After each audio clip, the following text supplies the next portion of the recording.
Pessoal, boa noite, né? Esse conteúdo ele, de Revolução Industrial, né? Ele vai ser destinado aos oitavos anos e ao avançar, né? Eu estarei postando essa aula nos respectivos grupos, né? É importante que vocês acompanhem, continuem acompanhando os vídeos, né? Comentando aqui abaixo da descrição, né? Importante comentar com o nome de vocês e a série, para que eu possa atribuir nota, tá? Porque quem está só fazendo as tarefas e não está vendo os vídeos e tal, vai ter uma nota menor, né? Do que quem está aqui acompanhando, estudando, etc, né? Eu não posso dar uma nota igual para o cara que está estudando mais e uma nota, sei lá, uma nota igual para o cara que está estudando menos, né? Eu estou dando a nota de acordo com o mérito e o rendimento de cada um de vocês, né? E, de certa forma, também os vídeos eles são importantes, né?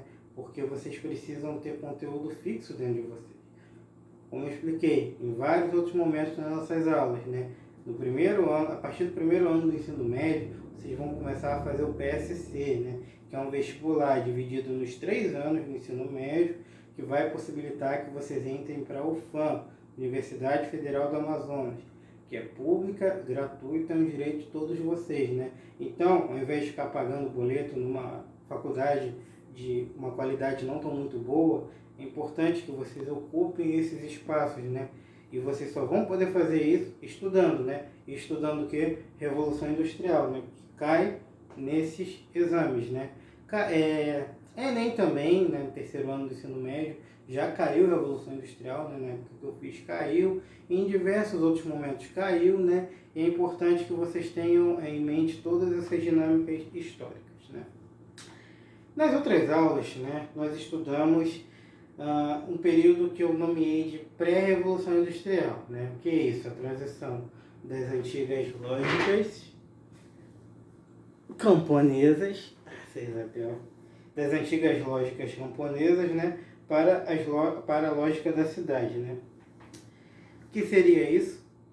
Vou aqui dividir em 2 eixos, né? Um que eu apresentei já nas videoaulas e um outro que foi apresentado só no presencial, né?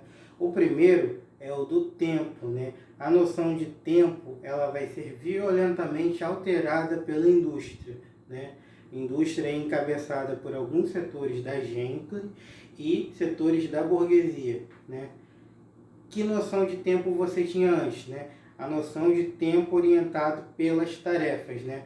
Antes o cara, ele era guiado ali pelo pescado, né? O tempo de pescar, o tempo de colher, né? O tempo ali de fazer a produção na oficina, uma coisa que a gente vai falar um pouco mais daqui a pouco. Enfim, era um tempo guiado pelas tarefas e que o trabalho ele não era dividido da diversão. As pessoas trabalhavam se divertindo, as pessoas não tinham uma divisão clara de trabalhar e uma divisão de se divertir, né? É como se, por exemplo, eu estivesse aqui gravando essa aula e aqui jogando o meu jogo, o PES, né? Eu não posso fazer isso, porque hoje a gente vive em outra lógica aqui na cidade de Manaus. A lógica da separação do trabalho, né, da coisa séria, para a diversão. E o outro eixo, que eu não nomeei na outra aula, é importante a gente destacar, que são das relações paternalistas, né? O que são isso, né? Essas relações paternalistas, elas vigoraram, né, aqui no Brasil, quando era América Portuguesa, né, uma colônia portuguesa, sob a lógica da escravidão, e vigorou também até o Império, enfim. Nós somos um país fundado em bases escravistas, né, que a princesa Isabel aboliu, né? Vai lá, Isabel, vou ficar para lá. E essas relações, né, que você tinha aqui com os escravos e que você vai ter muito ali na Inglaterra com os setores da gente e os camponeses, consiste em basicamente você tem um padrinho, né, e você tem os seus afilhados. Os afilhados têm as obrigações com o padrinho e o padrinho tem as obrigações com o afilhado, né? Aqui no Brasil, o escravo tinha obrigação com o senhor, né? E o senhor também tinha obrigação com o escravo, né? O senhor tinha que zelar pelo seu escravo, afinal de contas, o escravo era uma propriedade, né? E você vivia ali relação de paternalismo, era como se o escravo fosse o seu filho, né? um filho que você cuidava de maneira paternal, né? E na sociedade inglesa, você tinha uma relação parecida, né? Vocês lembram que eu falei do texto do massacre de gatos, né?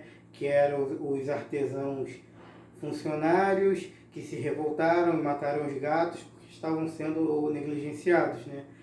A lógica paternalista ela funcionava daquela forma, né? Você tinha ali uma oficina, né? Que era como você produzia as coisas, você não tinha fábrica ainda, mas tinha uma oficina. E dentro dessa oficina você tinha um artesão mestre, né, que era o dono da oficina, e esse artesão mestre ele empregava uma série de outros funcionários que faziam parte do processo de confecção de vários bens de consumo, né? Cadeira, mesa, enfim, roupa, né? A maquinaria, a roupa ela começa a ficar muito difundida naquele momento, né? A gente vai falar disso daqui a pouco, né? A roupa vai ser o carro-chefe da Revolução Industrial, né? E por aí vai, né? Você tinha dentro dessa dentro dessa oficina uma relação paternalista, né? O artesão mestre, ele tinha a obrigação de cuidar dos seus aprendizes, né? Como se fosse um pai. Na relação da indústria, não vai ser bem assim, né? Você tem o chefe, que é os donos do meio de produção, que tem a única obrigação de te pagar um salário para você trabalhar para ele, né? A relação que nós vivemos hoje. Vocês certamente vão trabalhar para alguém, vocês que estão me assistindo. Distrito industrial, outros vão ser médicos, outros vão ser Uber, outros vão ser dentistas, enfim, vocês vão trabalhar numa série de coisas, né? E trabalhando nessa série de coisas, vocês vão obedecer a um chefe, né? E você vai ter como obrigação para com esse chefe, né, trabalhar para ele, e ele só vai ter a obrigação de te pagar o salário, né? Naquela época não. O cara ele tinha que fornecer até a sua moradia, sua comida e te proteger de diversas formas, né? Nós vimos isso no conteúdo de Motins da Fome. Vocês lembram? Setores da Gentry que já estavam ocupando a política inglesa, eles tinham a obrigação moral, porque existia um costume no âmbito da cultura, de abaixar o preço do pão para que os mais pobres pudessem comer e não morrer de fome em tempos de carestia. Entende? Era um valor moral, um valor paternal. E valores esses que outros setores da Gentry, muito vinculados ao calvinismo, às doutrinas do trabalho, setores da burguesia, vão combater. Eles vão defender a lógica do trabalho fabril, em que o empregador só tem a obrigação de pagar o salário, né? E dentro dessa perspectiva de mudança para o mundo industrial, a gente tem que entender que o carro-chefe da transição da oficina para a indústria foram os tecidos. É isso que o historiador britânico egípcio chamado Eric Hobsbawm vai falar aqui na Era das Revoluções, quando ele vai tratar especificamente da Revolução Industrial, né? O Hobsbawm ele vai falar que o tecido ele foi o que possibilitou, o que trouxe as condições de possibilidade para que essa revolução industrial, essa mudança de paradigma, né, na produção, ela tenha ocorrido na Inglaterra, né? Relembrando as nossas aulas de Revolução Inglesa, a gente viu os enclosures, né, que eram os cercamentos ali do Henrique VIII, né? Cercamentos esses muito utilizados para cercar as ovelhinhas, para a produção de lã, né? Essa produção de lã, ela estava sendo destinada nesse momento principalmente para as oficinas, né? E nessas oficinas você produzia alguns tipos de tecido. Só que a lã, ela não era tão lucrativa assim no mercado, né? Qual a lógica do capitalista? Pegar um produto, comprar ele barato e vender ele mais caro e pegar o lucro, né? A lã, ela não era tão benéfica para isso. Outro tipo de tecido, né, muito usado até hoje, era muito mais lucrativo. Os tecidos à base de algodão. E historicamente, esses tecidos eles eram produzidos pelos indianos, né? Quando a Companhia Inglesa das Índias Orientais chegou na Índia, muitos desses comerciantes pegavam esses tecidos dos indianos, levavam para a Inglaterra e os vendiam por lá, né? Aí um belo dia, um grupo de pessoas da gente, desse setor mais progressista e calvinista, e os burgueses vinculados à burguesia mercantil, eles vão ver que esse negócio ele é lucrativo, né? E o que eles vão pensar? Por que a gente não faz os nossos próprios tecidos aqui, à base de algodão, né? A gente já está fazendo de lã, mas a lã não é tão lucrativa assim. Por que a gente não faz a base de algodão, né? A gente já tem ali o sul dos Estados Unidos, né? Com um monte de terra, escravo pra caramba, né? Esses escravos eles vão poder coletar o algodão, né? O clima ali do sul dos Estados Unidos é favorável para as plantações de algodão, né? E foi o que aconteceu, né? Você tinha ali na região do que é hoje os Estados Unidos, né? Da Virgínia, ali no Texas, próximo da Califórnia, enfim, todo aquele sul dos Estados Unidos, né? Um clima meio parecido com o Brasil, propício às plantações de algodão, né? E nesse período, né, final do século XVIII, inclusive próximo da independência dos Estados Unidos, né, a produção de algodão ela vai se intensificar nessa região. Ela já era forte, mas ela vai começar a se intensificar também com um grande fluxo de escravos africanos para essa região, né? Esses escravos vão para lá, vão trabalhar nas plantações de algodão, né? O algodão ele vai ser refinado, colhido no sul dos Estados Unidos e enviados para a Inglaterra. Que parte da Inglaterra? Cidade de Manchester e cidade de Liverpool. É fácil gravar, é só você lembrar dos 3 maiores times de futebol da Inglaterra. Em Manchester você tem o Manchester United e o Manchester City, né? E em Liverpool, né, você tem o time do Liverpool, né? Que são as duas grandes cidades industriais, né? E esse algodão ele vai ser exportado, né, para Manchester. Manchester vai importar esses produtos.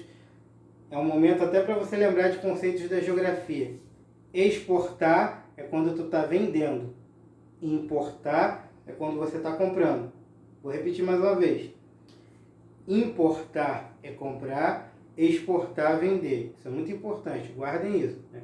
Até para vocês entenderem geografia, né? Igual a câmera ali que é de geografia também. Seguindo adiante, né? A câmera geógrafa.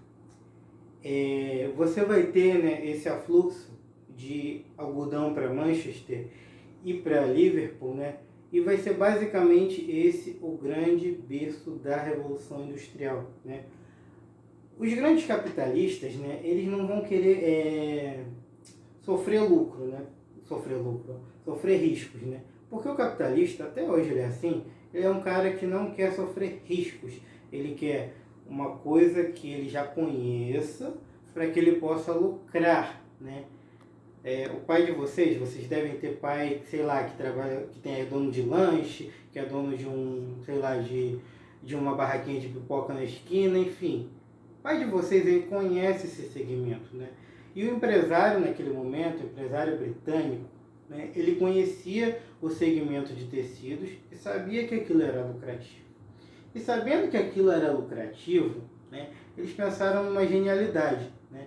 Por que a gente não tira o trabalhador da oficina, né? Porque ali o trabalhador na oficina, ele é orientado pelas tarefas.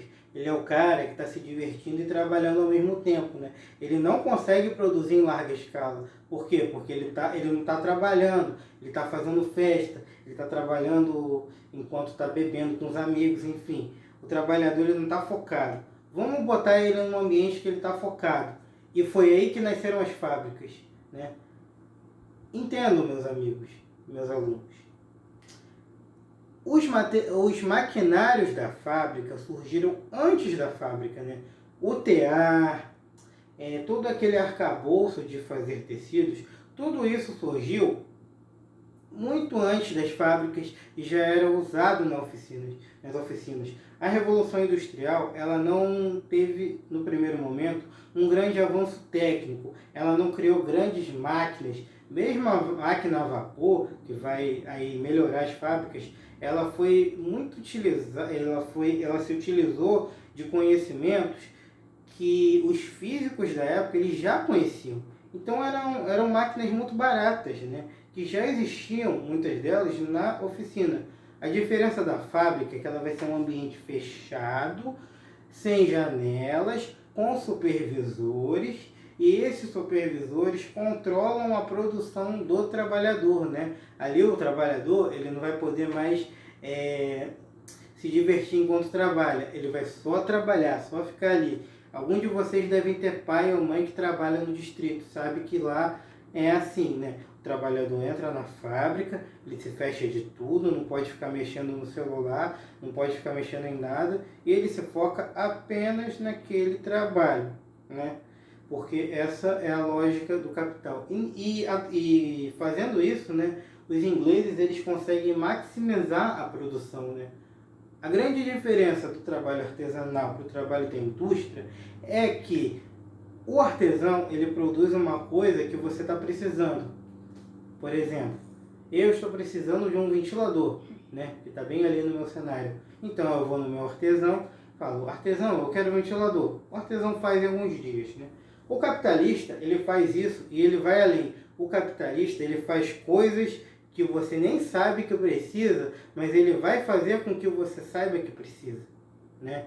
Exemplo, os celulares, né? A gente não precisa disso, mas a propaganda, ela inventou que a gente precisa de um celular, então a gente está com um celular porque, né, a propaganda inventou que a gente precisa disso, né? Embora, né, ele seja muito útil, inclusive, para a gente estar estudando aqui agora, né? A propaganda ela faz isso, né? Então você tem uma produção em muita larga escala, né, que vai quebrar um grande paradoxo, né? Pela primeira vez na história mundial, você vai ter a Europa vendendo mais para o Oriente do que o inverso. Vocês lembram do sétimo ano, né? Aulas do sétimo ano. O que os portugueses faziam? Eles compravam as coisas da Índia e revendiam na Europa, né? Os ingleses mudaram essa lógica. O que é que os ingleses fizeram? Os ingleses, eles acabaram com as oficinas indianas, né? Destruíram essas oficinas, né? Acabaram com a Companhia Inglesa das Índias Orientais, que eles tinham lá, né? Para que os ingleses, que outrora eram os caras que produziam tecidos, falissem e fossem compelidos a comprar os tecidos ingleses, né? E a Inglaterra, o Hobsbawm vai explorar muito bem isso no seu livro, ela vai se fortalecer, meus amigos, do mercado externo, né? Ou seja, os outros países. Guardem esse conceito da geografia também. Mercado externo são os outros países que compram de você. Mercado interno é o mercado do próprio país. Vocês estão me entendendo?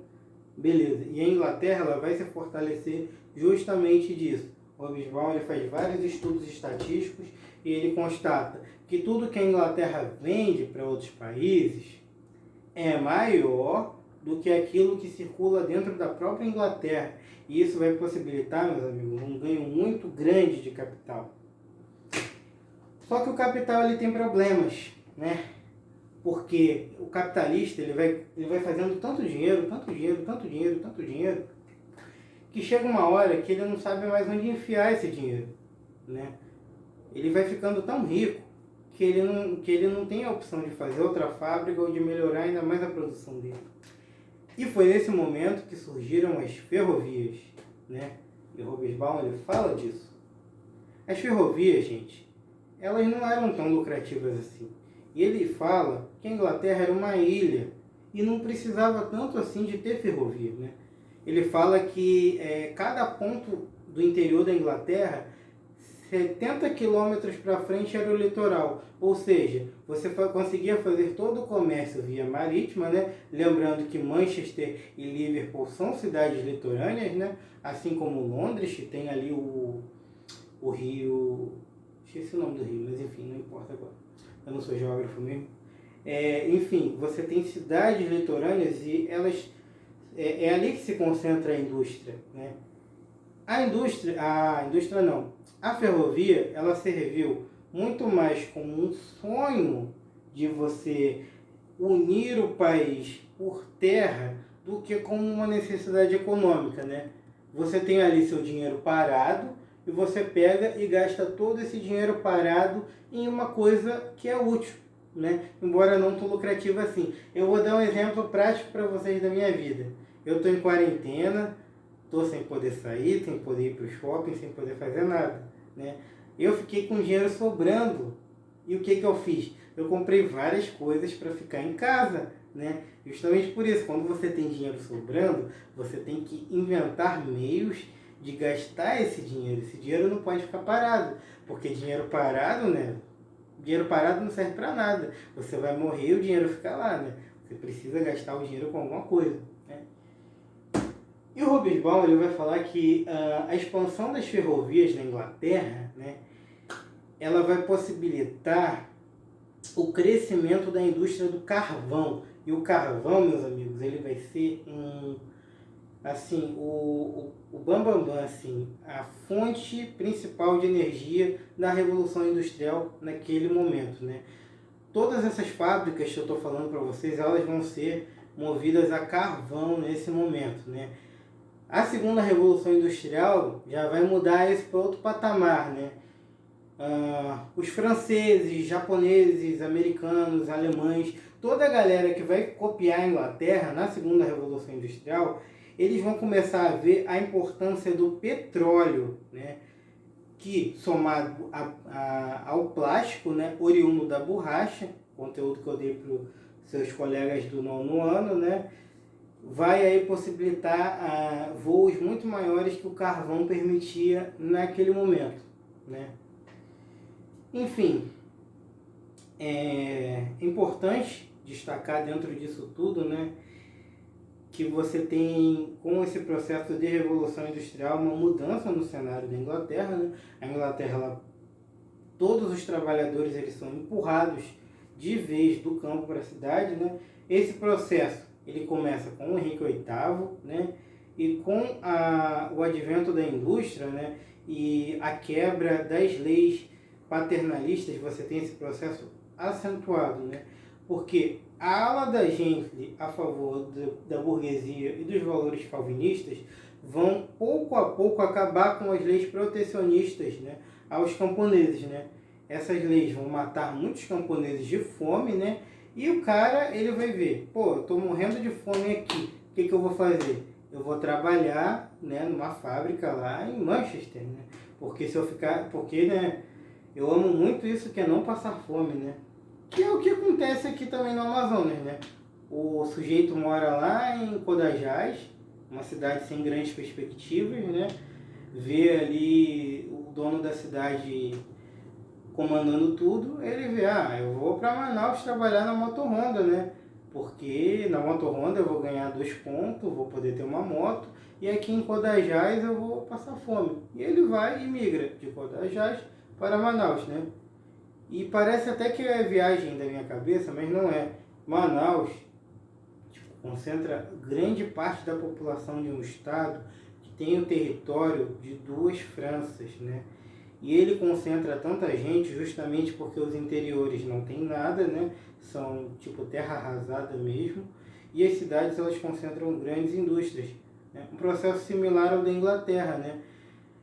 A gente ela vai tornando tão inviável o camponês ficar no campo que o cara ele vai ter que ser obrigado a ir para a cidade, senão ele vai morrer de fome. E eu trouxe vários livros aqui para mostrar como isso apareceu na literatura, né? A Jane Austen e a Emily Brontë, que são as 2 autoras aqui, elas vão explorar, né, muito essa relação, né, os resquícios das relações paternalistas, né, e a maneira como elas sobreviveram, né. Então elas vão sempre botar nobres, né, em situações em que essas relações paternalistas elas vão ficar bem latentes. E aqui você tem o Morro dos Ventos Uivantes, né? Razão e Sentimento, né? Esse é da Jane Austen. Razão e Sensibilidade, também da Jane Austen. E o mais conhecido da Jane Austen, que é o Orgulho e Preconceito, né? Todos esses livros eles vão mostrar isso, né? E por outro lado, você também vai ter uma literatura saudosista que vai inclusive exaltar valores de antigamente, valores medievais, né? Uma literatura que vai criticar todos esses empresários frios, calculistas, que só pensam em dinheiro e não pensam no povo, né? Esses intelectuais, eles vão ver nos medievais valores profundos que não estavam vigentes naquele momento, né? E um desses intelectuais é o escritor Walter Scott, né? Que vai escrever várias obras enaltecendo os valores medievais, né? Ele vai falar que o capitalismo e as indústrias, eles desumanizaram as pessoas. As pessoas só estão pensando em lucro, né? E pouco se lixando para as pessoas de carne e osso, né? Enfim, mais ou menos como o capitalismo ele funciona hoje, né? Ele pensa no lucro, né? E se pessoas morrerem de coronavírus, de fome, pouco importa. O que importa é lucrar. Pessoal, essa aula ela ficou longa, mas ela ainda vai ter alguns desdobramentos, né? Eu vou precisar falar nos próximos vídeos sobre alguns movimentos de contestação a isso, né? Porque por enquanto eu só falei do processo, né? Mas tem que ter a contestação a esse processo. É importante também falar nos próximos momentos dos luditas, né? E dos cartistas, né? Como esses, e de certa forma, movimentos por democracia, enfim, e como todos esses caras, assim como pessoas como o Walter Scott, eles contestavam toda essa realidade capitalista, tá? Eu vou ficando por aqui, assistam o vídeo inteiro, estudem, tá? Falou!